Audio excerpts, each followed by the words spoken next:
So the Trump administration, trying to paint Alex Pretti as the villain, seem to be painting themselves into a corner instead. You can't have guns. You can't walk in with guns. You just can't. You can't walk in with guns. You can't do that. Now, these comments are receiving significant pushback from Second Amendment enthusiasts who, incidentally, tend to be Republicans. See, since the video evidence quite clearly shows that Alex Pretti was in fact not being aggressive or confrontational or even really passively obstructive, but rather was merely observing something chaotic that was happening in his own neighborhood. The only avenue that remains to claim that this man did anything wrong is to point out that he had a gun that was taken off him before officers even fired the first shot, and then fired 9 more shots. I've been following the coverage of this story with the help of my sponsors at groundnews.com. Ground News are offering 40% off their unlimited access Vantage plan, which you can get by following the link in my bio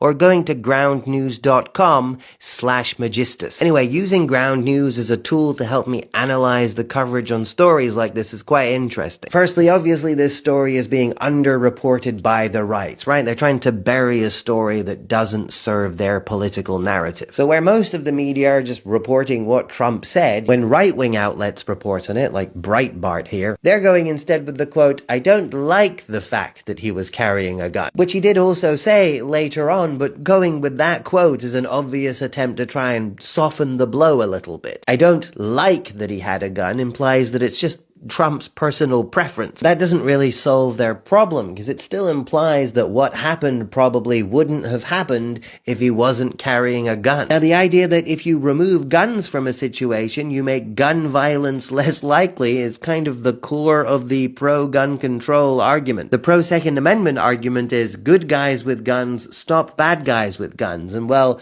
Alex Pretti clearly wasn't a bad guy. The problem is, if they open up to the idea that Alex Pretti actually did nothing wrong, well, that means that consequences need to happen. And if they start unmasking their secret police and putting them on trial, and if they start throwing their loyal generals under the bus for doing what they've clearly been instructed to do, which is to immediately label all opposition radical, leftist, extremist, domestic terrorists, then the loyalty will start to erode and the authoritarian infrastructure will crumble from within. Whatever happens, I'm going to keep following this story and others like it through groundnews.com. And if you'd like to support my channel and get 40% off the Vantage plan, I recommend you do the same by following the link that's in my bio or going to groundnews.com/magistus.